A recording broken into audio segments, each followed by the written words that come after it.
안녕하십니까. 혼란한 정치 시사 이슈를 술술 풀어보는 송국근의 혼술 9월 30일 화요일에 인사드립니다. 이재명 취임 이후에 중단된 5개 재판이 속행돼야 한다는 지금 여론이 갑자기 크게 번지고 있습니다. 국민의힘이 어제 이 공론화를 시도를 하고 있다는 말씀을 드렸고, 지금 검찰과 법원이 부글부글 끓고 있는 상황이죠. 검찰은 검찰청을 아예 폐지하는 법안이 통과가 됐습니다. 1년 유예를 시켰는데 뭔가 해야 된다는 이 여론이 크게 지금 확산되고 있는 상황입니다. 잠시 후에 소개해드리겠습니다. 검찰청 내부 분위기. 그리고 법원도 마찬가지죠. 오늘 오후 2시에 조희대 대법원장 청문회를 합니다. 조희대 대법원장과 대법관들, 지기현 부장판사 나가지 않지만은 민주당이 판을 벌여서 법원을 압박하는, 거의 뭐 겁박하는 그런 일들이 있기 때문에 법원에서 재판 속행 분위기가 무르익을 수가 있고, 또 검찰도 공소를 제기한 입장에서, 기소를 한 입장에서 재판을 재개해야 된다는 주장을 대법원에 항고 형식으로 할 수가 있죠. 자, 그래서 이재명이 갑자기 돌연, 물론 예정된 수순이었지만은 최근 들어서 재판 속행 공포에 좀 휩싸여 있는 것 아닌가 싶습니다. 오늘 국무회의가 있었는데 이재명이 본인이 위기를 느꼈는지 이 부분에 대해서 자기 재판과 관련된 이야기를 쏟아냈습니다. 물론 자기 재판이라고는 하지 않았죠. 마치 국민을 위하는 것처럼 사법제도에 대해서 이야기를 했는데, 그게 실제로는 본인의 재판과 관련된 이야기입니다. 특히 이 정성호 법무부 장관 본인이 임명을 했죠. 정성호가 그때 이재명의 재판들에 대해서 공소 취소를 해야 된다. 공소 취소 이야기를 한 세미나에서 하고 나서 바로 사흘 후에 법무부 장관에 지명이 됐죠. 법무부 장관이 공소 취소를 지휘를 할 수가 있기 때문에, 정성호가 공소 취소 이야기를 했기 때문에 법무부 장관으로 지명을 했다. 그렇게 보는 것이 타당하겠죠. 거기다가 또 최근에는 대장동 사건 같은 것을 없애기 위해서, 그 혐의를 없애기 위해서 배임죄를, 형법상 배임죄를 아예 또 없애버리는 그 법안도 추진을 하고 있습니다. 자, 그런데 그것도 법무부에서 중심이 돼서 해야 되는 것이죠. 그런데 이재명이 보기에 정성호가 그런 부분에 대해서 미진하다고 판단을 했는지 오늘 국무회의에서 정성호를 다그쳤습니다. 뭐라고 했냐면은 이 정성호 법무부 장관을 향해서 국무회의를 하면서 일단 이런 말을 했습니다. 1심에서 무죄 판결이 나면은, 아니면 2심이나 2심에서 무죄 판결이 나면은 상소, 그러니까는 2심이나 3심으로 상소를 못하게 하는 나라가 많다. 그래서 3명이 무죄라고 한 것을 3명이 뒤집어서 유죄로 바꾸는 게 타당한가, 이러면서 정성호에게 항소, 상고 제도에 대한 검토를 지시를 했습니다. 항소는 1심에서 2심으로 다시 묻는 것이고, 상고는 2심에서 3심 대법원으로 묻는 것이죠. 그것을 1심에서 무죄가 나왔을 경우, 아니면 2심에서 무죄가 나왔을 경우, 그 1심에서 무죄는 2심에 항소를 하지 못하도록, 이건 이제 검찰이 주로 하는 거죠. 항소를 하지 못하도록 하고, 2심에서 무죄가 나오면은 대법원에 상고를 하지 못하도록 하는, 검찰이 그렇게 하지 못하도록 하는 방안을 검토를 하라, 이런 지시를 했습니다. 명분은 이렇게 이야기합니다. 본인 재판이라고는 말 안 하죠. 10명의 범인을 놓치더라도 1명의 억울한 사람을 만들면 안 된다. 이거 아주 기본이다. 의심스러울 땐 피고인, 무죄 추정의 원칙이다. 그러니까 피고인 입장에서 생각을 해야 된다. 본인도 피고인이죠. 무죄 추정의 원칙이다. 유죄일까 무죄일까 할 땐 무죄하라는 것이다. 자, 그러면은 윤석열 전 대통령과 지금 그 비상계엄 관련자들은, 이 사람들은 지금 재판을 받고 있으면 그런 무죄 추정의 원칙이면은 내란 수계, 내란 우두머리 이런 말을 쓰면 안 되죠. 내란 프레임 가지고 지금 모든 것을 이끌고 있으면서 본인과 관련한 것은 무죄 추정의 원칙이 적용이 돼야 되지 않느냐, 이런 이야기를 하는 겁니다.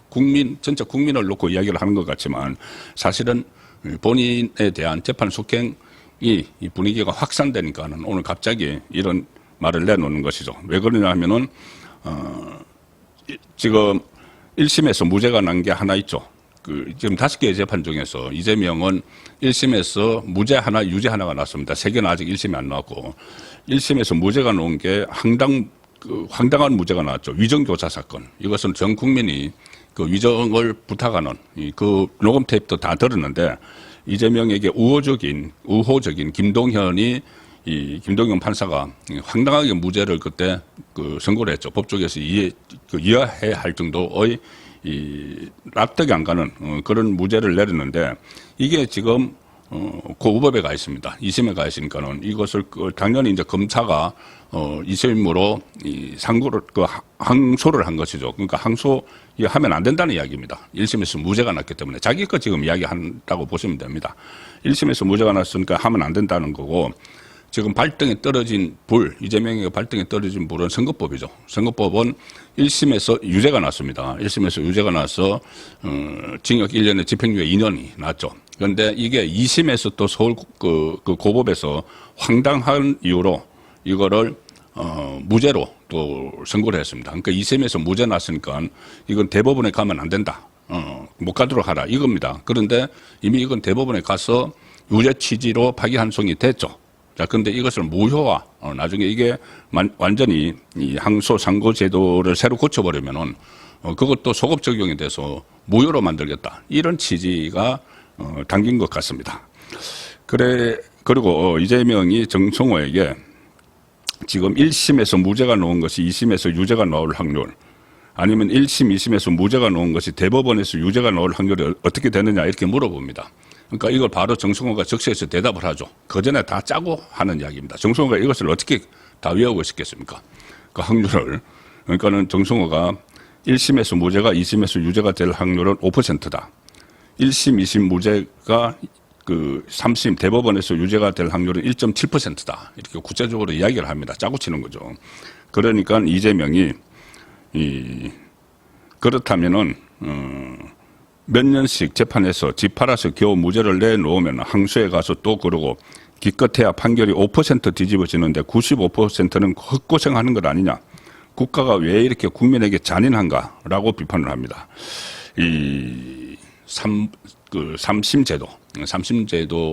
삼심제도는 지금 본질인데, 사법체계 본질인데, 이것마저 이상한 논리로 지금 훼손을 하면서 1심에서 무죄 나거나 하면은 2심에 못 가도록 하라. 또 2심에서 무죄 난 거는 대법원은 못 가도록 하라. 자기 두 개가 그렇게 나왔기 때문에 특히 발등에 떨어진 게 선거법 2심에서 황당한 무죄가 나왔는데 그걸 그대로 고치겠다는 그 이야기나 다름없습니다.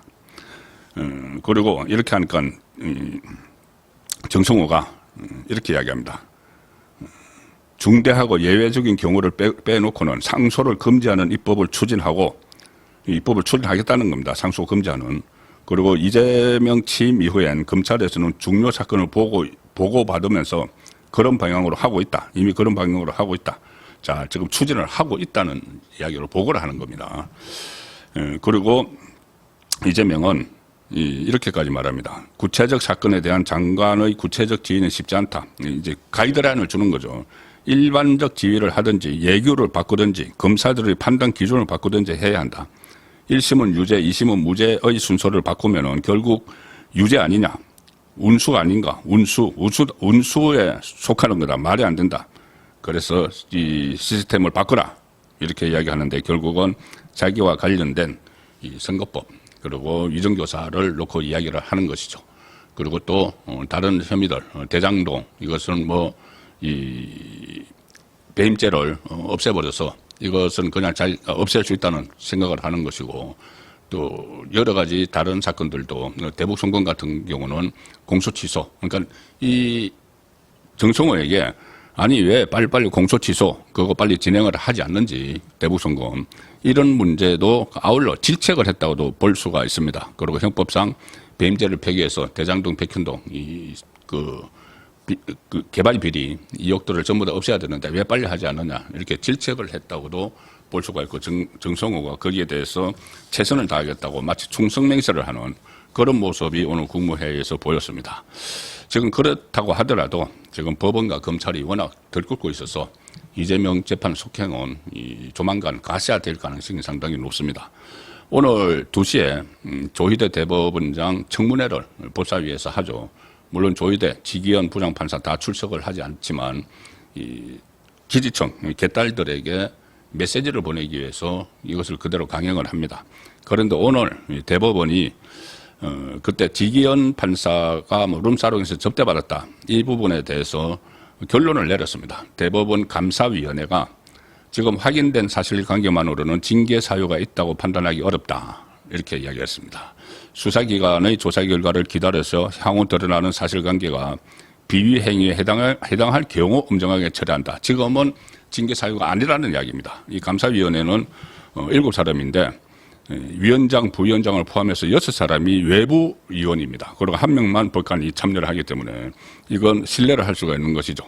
자, 그리고 민주당이 그 전에 5월 달에 이 지기현 부장판사 사진 몇 장하고 제보를 받았다. 이렇게 하고 룸사롱 접대 주장을 했는데 대법원 차원에서 그동안 감사위원회가 다 조사를 했습니다. 관련자들 같이 술 먹었다는 사람도 불렀는데 그 사람들의 이야기가 그냥 지기현 판사는 그 2차 자리에 와서 한 잔 정도만 마시고 돌아갔다. 그리고 그때 여성 정업원은 없었다. 이런 증언까지 다 했습니다. 그리고 직무 관련도 없다. 자, 그런데 어쨌든 지기현 부장판사에게 재판권을 뺏기 위해서 지기현 축출 움직임을 보였고 또 아울러 같이 그 조희대 대법원장까지 묶어서 축출하려고 했지만 이게 실패로 돌아가면서 오히려 법관들을 속을 긁어놓는 그런 상황이 돼서 재판 속에 움직임이 더 빨라지고 있는 것이죠. 그리고 오늘 또 중요한 일들이 계속 발생을 하고 있습니다. 법조계에서. 오늘 김건희 특검에 소속된 박영검사 전원이 지금 진행 중인 사건들을 조속히 마무리하겠다. 그리고 일선으로 복귀할 수 있도록 해달라고 요청을 했습니다. 지금 검찰의 직접 수사 기능을 폐지하는 이 검찰청 해체 법안을 통과를 시켰죠. 그런데 정작 특검팀은 검찰이 수사를 같이 하고 있는 기소 수사를 같이 하는 이게 또 모순이 생겼다. 그러니 빨리 이것은 잘못된 것이니까는 우리를 검찰로 복귀시켜 달라. 오늘 집단 행동을 했습니다. 특검 파견 검사들의 입장, 이 성명서까지 제출해서 수사 기소가 분리되는 상황에 특검에서는 이전처럼 직접 수사를 한다는 게 모순된다. 맞는 이야기죠. 그리고 어제 회의를 진행을 해서 이 파견 검사들이 전체 의견을 모았는데 민중기 특검에게 특검에서 그간 맡았던 검사의 직접 수사 기능은 검찰에도 필요한 것 아니냐. 그런데 왜 그것을 없앴느냐. 이런 의견 표명을 해달라고까지 요구를 했습니다. 그리고 이런 복귀 요청이 또 다른 특검 검사, 파견 검사들에게도 확산될 조짐을 보이고 있고 오늘 이 서울중앙지검 인권보호부 평검사입니다. 이경화 검사는 어젯밤에 올렸네요. 검찰 내부망 2%의 검찰청 폐지와 관련해서 이렇게 썼습니다. 이 책임을 묻는 날이 올 것이다. 검찰청을 폐지한 데 대해서 누구에게 책임을 물을까요? 이재명 정권에게죠. 책임을 묻는 날이 올 것이다. 역사적 과오를 반복하지 말라. 이렇게 질타를 하는 일도 벌어지고 있습니다. 오늘 이 검찰과 법원에서 여러 가지 심상치 않은 일들이 일어나고 여기에 대해서 어떤 불안감을 느낀 이재명이 국무회의에서 정성호 법무부 장관을 다그치는 그런 일들이 있었습니다. 오늘 저녁 8시 라이브 선거권의 정치 수소 시간에 종합적으로 정리를 하도록 하겠습니다. 감사합니다.